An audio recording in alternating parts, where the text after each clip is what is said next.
Iran Israel চলমান যুদ্ধে আমরা মুসলিমরা কোন পক্ষ নিব? কেননা ইরানি মুসলিমদের আকীদা ও আমাদের আকীদার মধ্যে ব্যাপক পার্থক্য রয়েছে।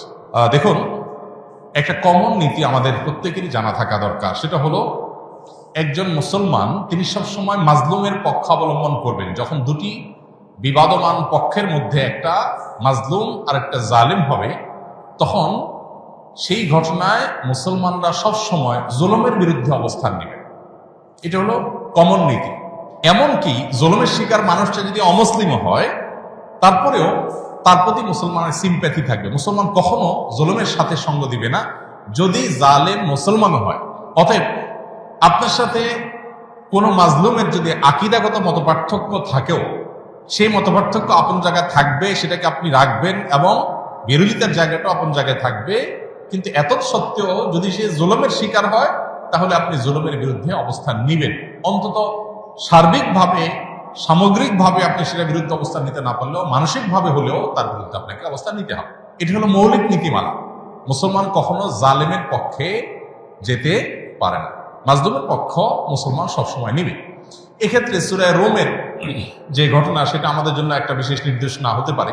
সূরা রোমের শুরুতেই আল্লাহ তাআলা যে বলেছেন, আলিফ লাম মিম গুলিবাতির রোম, এখানে আমরা দেখেছি যে রোমানদের সাথে, তখন পারস্যের অগ্নিপূজকদের সাথে যে যুদ্ধ হয়েছে, সেই যুদ্ধে মক্কার মুশরিকরা পারস্যদের, আর মক্কার মুসলমানেরা সাহাবা একরাম তারা রোমানদের সমর্থন করেছেন। কেন?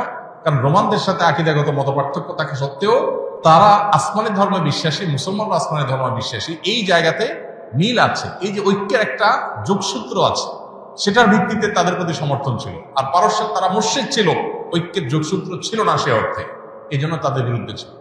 অতএব আজও আমরা ওই মূলনীতি মাথায় রেখে অনেক আহলে কেবলা, অনেক আপনার মুসলিম আছেন যারা হয়তো বিভ্রান্ত, যারা হয়তো বিদাতে লিপ্ত, কেউ কেউ হয়তো শিরকে বা ইসলামের গণ্ডি থেকেও খারেজ, বা বাহ্যিক দৃষ্টিকোণ থেকে আদর্শ নয়তে মুসলমান মানুষ মনে করে পরিস্থিতি বিবেচনা, বিশেষ করে তারা যখন জুলুমের শিকার হবে, তখন জালিমের পতন চাওয়া বা তাদের চাইতে আরো বেশি জুলুম যারা করছে তাদের পতন চাওয়া বা তাদের ব্যাপারে আপনার যথাযথ অবস্থান গ্রহণ করা, এটা মুসলমানের, একজন দায়িত্বশীল মুসলমানের কর্তব্য।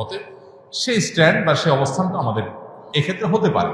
এছাড়া এটা তো ঠিক যে সিরিয়া যুদ্ধে ইরাকে বহু সুন্নিকে তারা হত্যা করেছে, নির্মমভাবে হাজার হাজার লক্ষ লক্ষ সুন্নিকে তারা হত্যা করেছে। মূলত পৃথিবীতে মানুষের পাপের কৃতকর্মের প্রায়শ্চিত্ত মানুষকে করতে হয়।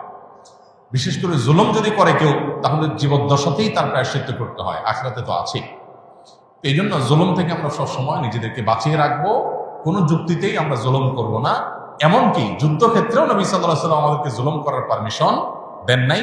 অমুসলিমের সাথে আল্লাহ তাআলা জুলুম করার পারমিশন আমাদেরকে দেন নাই।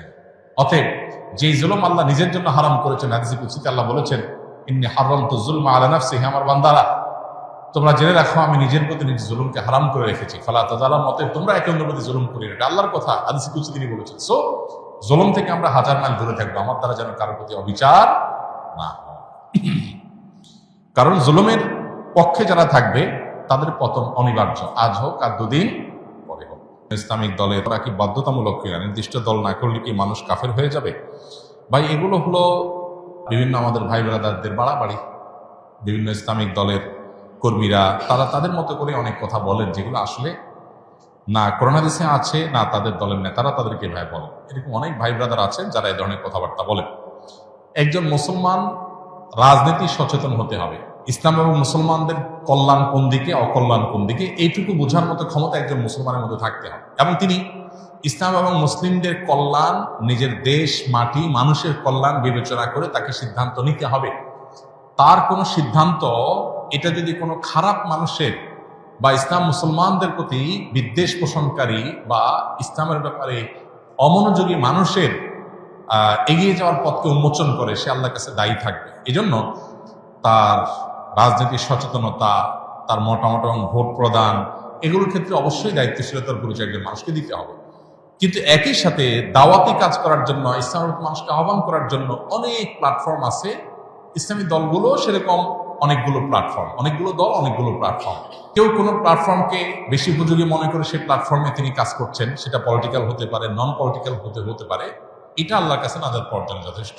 মৌলিকভাবে মুসলিমদের যে মূল ধারা আছে, সেই মূল ধারা, সেই ধারার মধ্যে আবার বহু উপধারা, বহু প্ল্যাটফর্ম আছে, সেগুলোর বাইরে এসে মূল ধারার সাথে যাতে কানেক্টেড থাকে মুসলমানরা, সেখান থেকে বিচ্ছিন্নতাবাদের দিকে যেন না যায়, নিজস্ব কোনো মতবাদ যেন তৈরি না করে, আলাদা কোনো আপনার গিরিপথ যেন তৈরি না করে, এই ব্যাপারে শরীয়ত আমাদেরকে সতর্ক করে। যাতে ঐক্যবদ্ধ থাকার মানে হলো সেটা কোনো একটা বলয় বা প্ল্যাটফর্ম বা কোনো একটা সংগঠন, সাংগঠনিক পরিচয়, পলিটিক্যাল হোক নন পলিটিক্যাল হোক, এ ধরনের প্ল্যাটফর্মে কাজ করলে কাজের সুবিধা হয়, সন্দেহাতীতভাবে সেটি জায়েজ। কিন্তু সেটা করতে গিয়ে যদি আমরা অন্ধ হয়ে যাই, আমাদের ওয়ালা বাড়াটা যদি দলকে ঘিরেই হয়ে যায়, আল্লাহ এবং তার রাসূলের জন্য না হয়ে যদি সেটা সীমাবদ্ধ এবং সীমিত একটা চিন্তার জন্য হয়ে যায়, তাহলে সেটা আবার গুনাহের বিষয়ে হতে পারে। এই জন্য বিষয়গুলোকে পার্থক্য করা, পরখ করা, ইম্পর্টেন্সি এবং গুরুত্ব বোঝার পাশাপাশি কতটা ইম্পর্টেন্ট শরিয়াতে সেটাও বোঝা গুরুত্বপূর্ণ। আমরা অনেকে এক্ষেত্রে